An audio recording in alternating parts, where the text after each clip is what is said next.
Fortune magazine asks,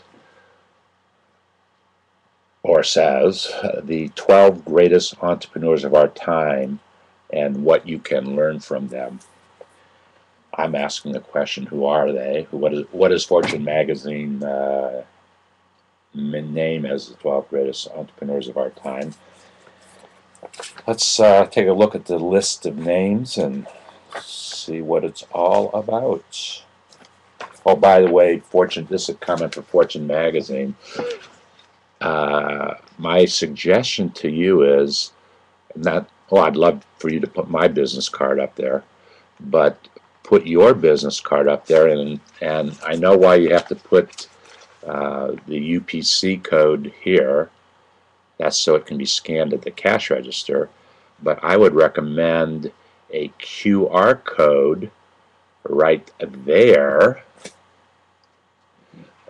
so that you could take people to a web page by just printing that.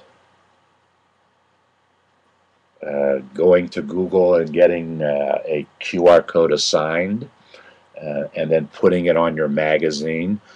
You could even have a QR code of the month and sell that to an advertiser.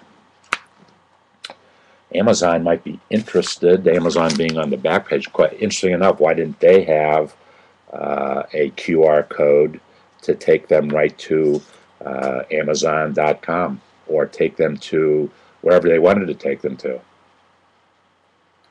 The point being is the QR code is just another of the technologies that were basically developed for the print world, so that than just necessarily seeing a one-dimensional printed piece, you can now add what you're trying to do anyways. You're trying to drive traffic. You took the time to tell people to go to Fortune.com. Why don't you make it easy for them and give them something to scan? And maybe while they're walking down the street, hopefully not driving their car, they will scan it and take them to whatever page. Simple. Let's see if I can get my newly installed scanner to do it.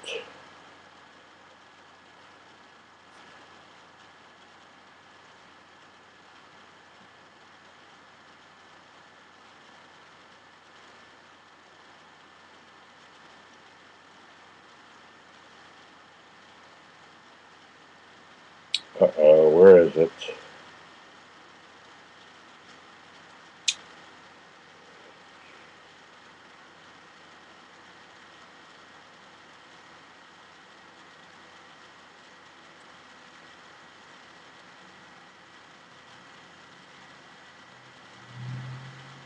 I'm not sure where that is. It's just installed.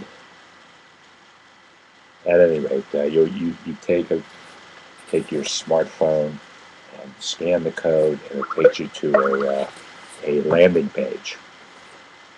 We're going to make use of that technology further ourselves, but here we go.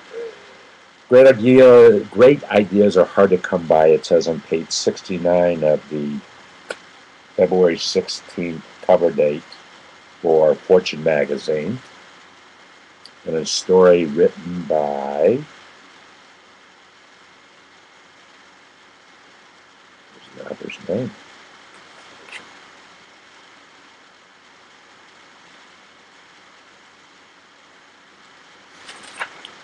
Interesting. I don't see the author's name in the place. Napkin illustrations, photograph. Where's the author's name? John Byrne. Now, why don't I see his name here? John A. Byrne. There it is. Oh, it's hidden in this graphic. Wow. There it is. John A. Byrne. Anyway. Putting them to, great ideas are hard to come by, John says. Putting them to work is even harder. Meet the founders who turn concepts into companies and change the face of business. Number one on the list. Who would your number one be? of course, the young Steve Jobs. An interesting thing happened to Apple this week. Apple became, a couple weeks ago, about a month ago, continued to be the largest company in the world based upon the number of shares of stock that are available to the public times the cost of one of those shares. They have market capitalization, what's this article say, of almost 550 billion at the time this story was written. I think it went as high as 600 billion, and they lost $50 billion in market value in a very, very short period of time. $50 billion of value. That means that if somebody wanted to buy the entire company, that's how much money they would have to pay based upon the number of shares times the price of a share. It would cost considerably more if somebody wanted to get control of that company. But they lost $50 billion. And most companies, if you lost $50 billion of value, which we'll just say the size of something, it just the value is incredible. And when we started Apple and then all the variations, it's just amazing. And thank goodness before Steve died, he was able to say that he had built the largest company known to mankind. What a great entrepreneur he was. Tough. We're reading lots of stories about him, and people are coming forth with stories, but nonetheless, a visionary who really changed the way we live. Number two, no surprise at number two, Mr. Bill Gates co-started a company called Microsoft, a company that is going through much transition right now as they are trying to position themselves. I just got an interesting email, which I'm not going to take time to pursue it, but I used to be an exclusive Microsoft Outlook user. It's the way that I ran my business with Outlook. About 3 years ago, I shifted to Google applications and found my business to not only run more efficiently, but accomplish more things that I wanted and needed to get accomplished. I was able to find in Google applications. I tried to get in. I've got Outlook installed on this computer, but I haven't used it. People are still sending me emails that I got in Outlook, and if you're doing that, there's a very good chance I'm not getting them. Whatever. I took a quick look, and there's like 2,000 emails that I haven't read. After I had deleted about 6,000. Anyways, an email came up that I had to look at the new Microsoft Office, and I did not take time to do that, so I'm sorry. Number three, little known name, Fred Smith, one of the top 3 greatest entrepreneurs of our time, and what you can learn from them. He started FedEx.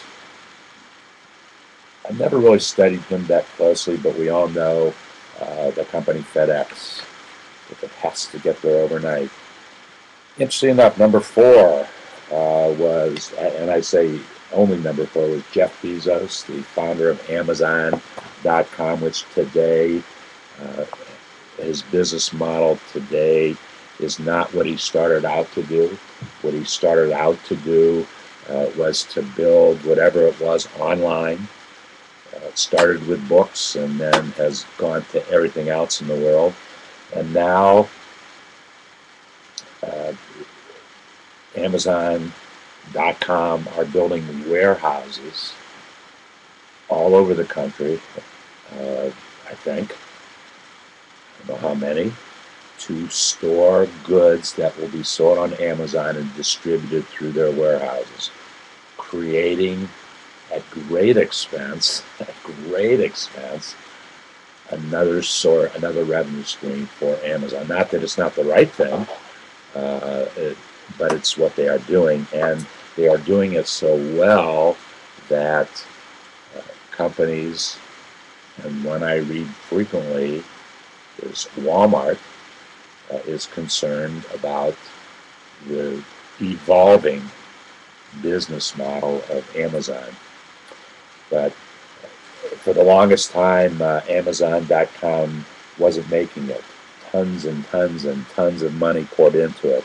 Then all of a sudden, he turned to where today the market value of Amazon is $84 billion with sales of approaching $50 billion, 56,200 employees. And I guess it's Jeff's direct advice: take regular mini retreats. Number 5 on the list, Larry Page and Sergey Brin, the young fellas, the younger ones, when they first started a company called Google. I have a more recent picture of them in my Google bag. Well, here's a recent diagram or a photograph or a picture. Maybe it's a picture that had some artistic digital work done to it. Larry Page. Oh, here's a current picture of them.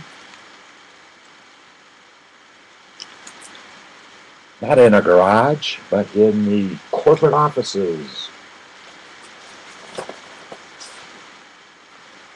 I'm not going to spend a whole lot of time talking about Google now because I do all day long.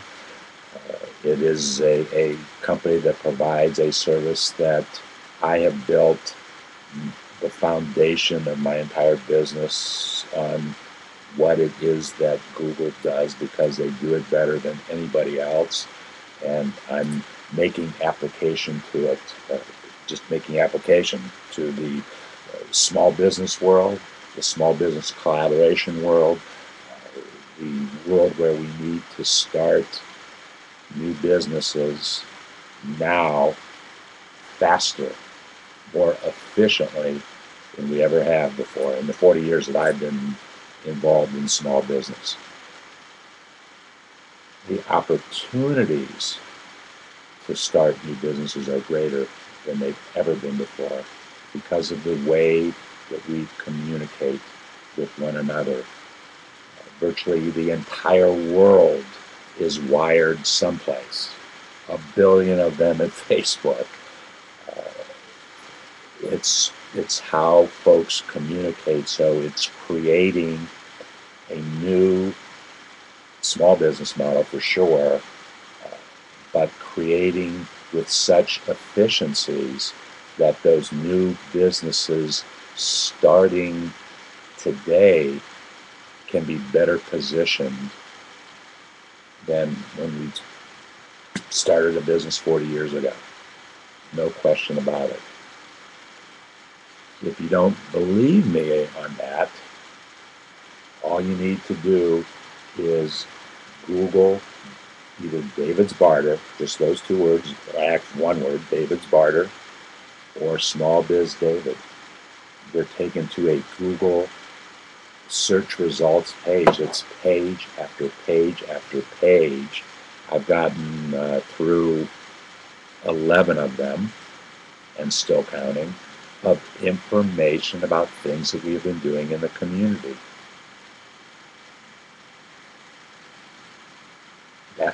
And we've done that. We started doing that when we started to see the search results quickly when we started to do the YouTubes that we started 182 ago. Less than 100 days ago, we started to do YouTubes. And based upon that and the other things that we were doing in our social marketing strategy, which is more than Facebook, which is more than LinkedIn, which is more than Twitter, included, but more than. That's when we started to see the search results. And so we have a process of things that we do every day to maintain our position.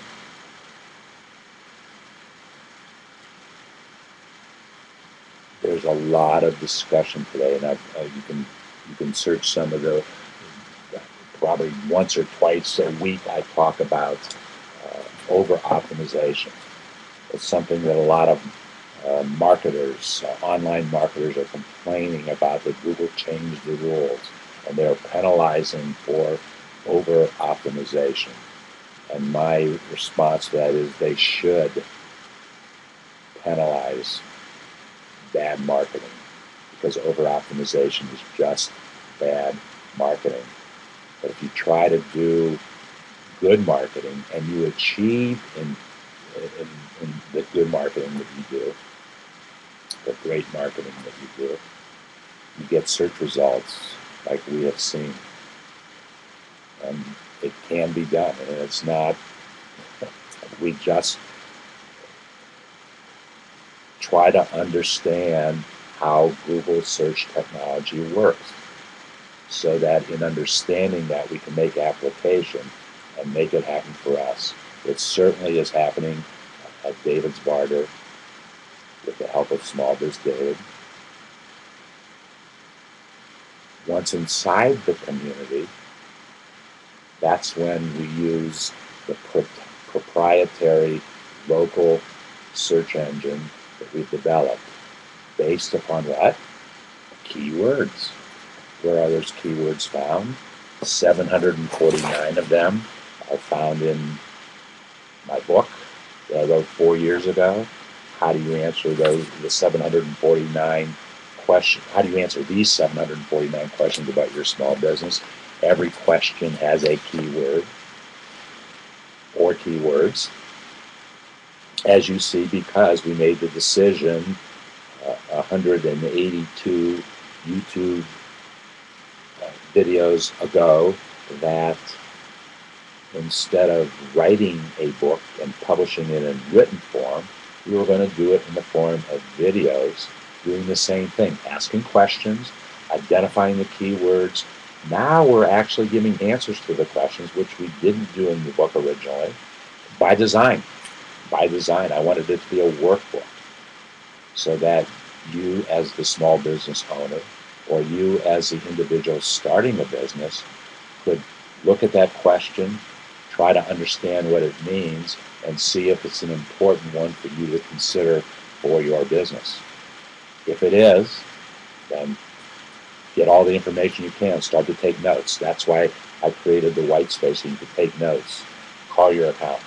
Call your small business attorney. Call your CPA. Call your marketing strategist. Call your banker.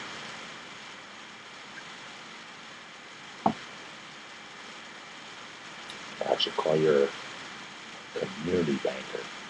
You will get better response. We believe that the future of small business loans and small business lending is in community banks. Community banks have been in your community, if you have one, since the start of commerce in your community. That's why banks originally got started. The individuals doing business in that community wanted a safe place to keep their money, and hopefully their money would draw interest and increase. So if you put $1 in, maybe you got $1.50 back. Maybe doing very well at your bank. The future of banking is at community banks, and we have even thought about that for you. And if you have a community landing page of your own, which you should, because you'll be able to join our community fun game.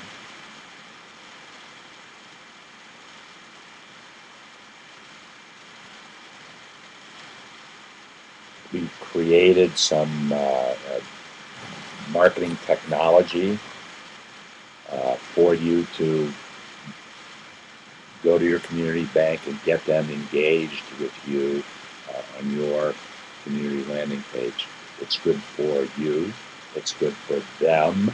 It's good for both of you. That's the greatest example of small business collaboration. Your community bank collaborating with you in your small business in your community.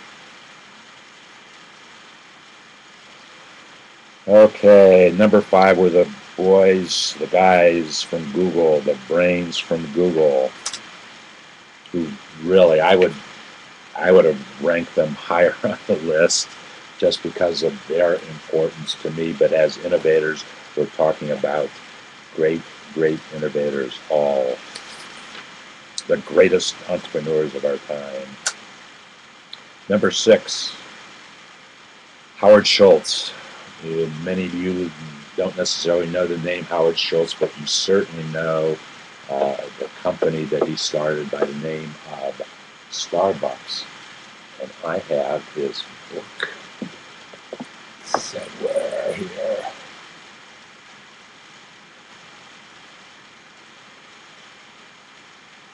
I know I do.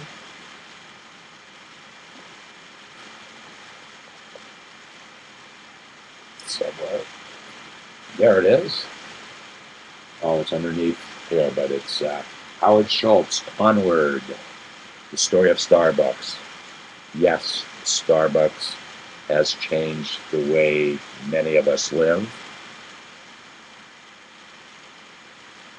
I actually had a Starbucks coffee, which I don't do often. I had one this morning, about 3 hours ago,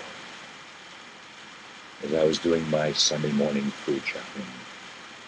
Starbucks is an $11.7 billion company, market value of over $40 billion, almost 150,000 employees, and Howard Schultz's advice is always challenge the old ways. Great advice, Howard. Now here's a very controversial number 7 position, if in fact it is done.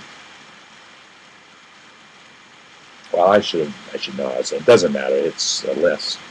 Number 7, a gentleman by the name of Mark Zuckerberg,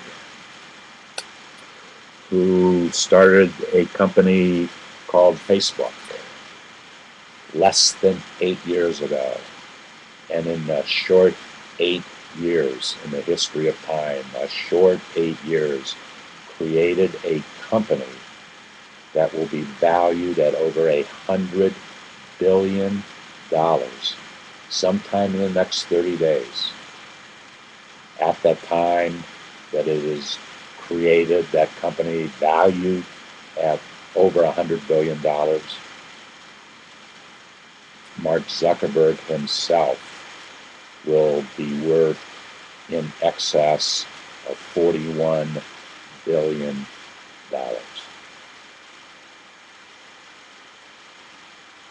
One of my favorite YouTubes was one that I did yesterday or a couple days ago.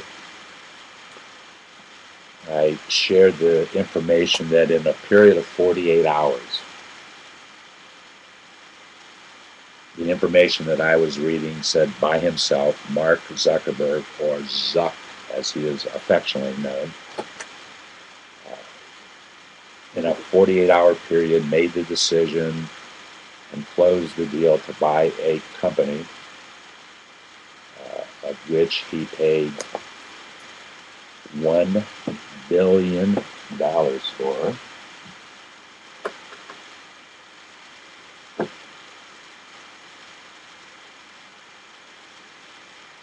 Oh, and I didn't even post it yet. I think it was three videos ago.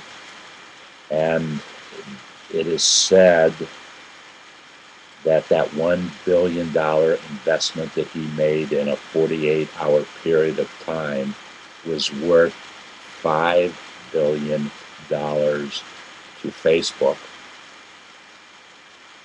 we'll see how that number shakes out, but that's what this statement was made.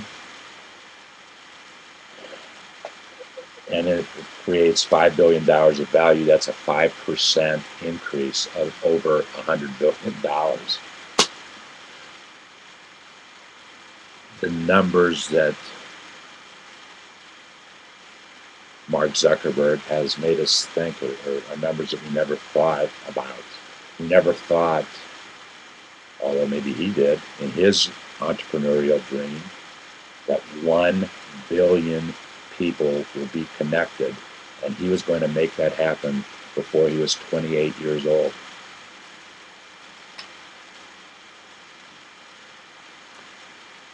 Even more mind-provoking is the fact that over 500 million people spend more than 3 hours a day inside of Facebook.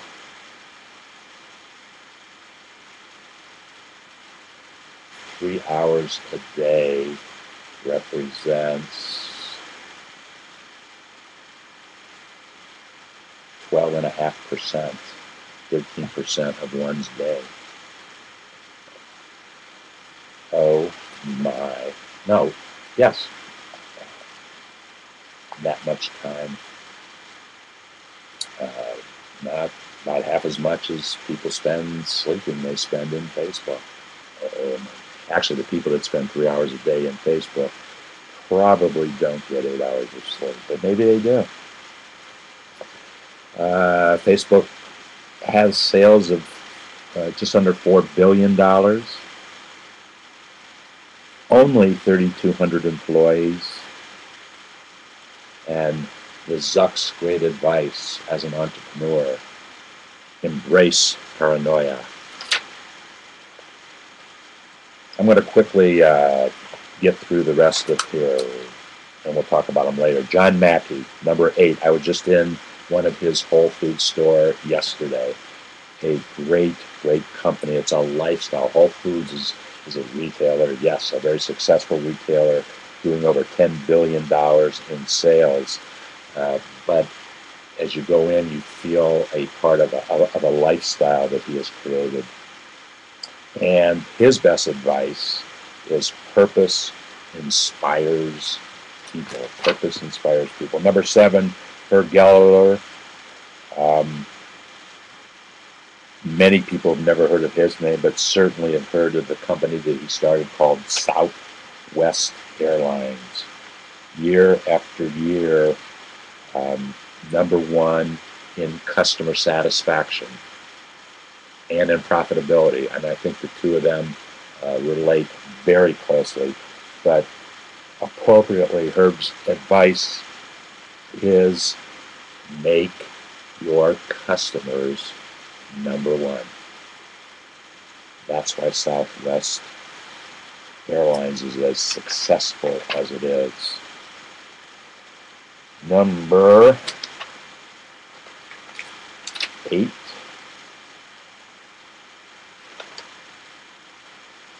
Number 9. Oh no, number 9. Number 10.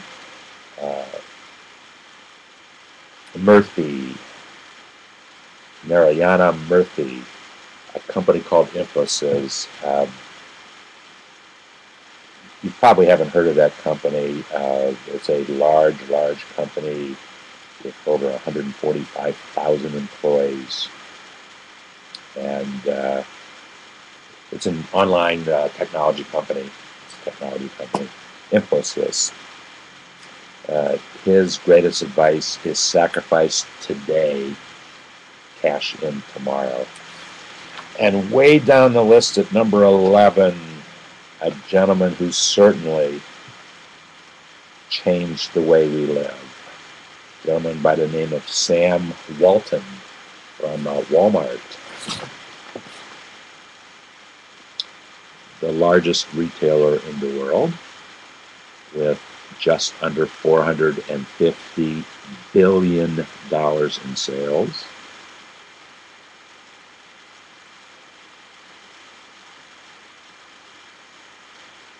Sam Walton, great. Here's a picture of Sam, and you will also you'll see Sam doing in those character kind of pictures all the time. That was part of his personality. But his greatest advice was give the people what they want. Give the people what they want. And another individual who we don't know that much about, but the work that he has done, and we're going to talk about this later, Muhammad Yunus, a company called Gramson Bank. There's no real value to the company, stated value as such, but the value that is provided. Small gifts can equal big impacts, and the small gifts that Muhammad's efforts in his poor indigent areas, he gives folks, he started giving out $27 to folks, to destitute folks to start a business. $27. And to them that was big news. That was something big. $27 was like $1 million to these folks. They were expected to pay that back, obviously, as their business grew. But this is what he did, and the impact that he had. I mean, folks, his bank, the Grameen Bank, had outstanding loans to nearly 7 million poor folks in 73,000 villages in Bangladesh. Imagine that. And his model has moved on to more than 100 countries around the world and has helped millions and millions of folks.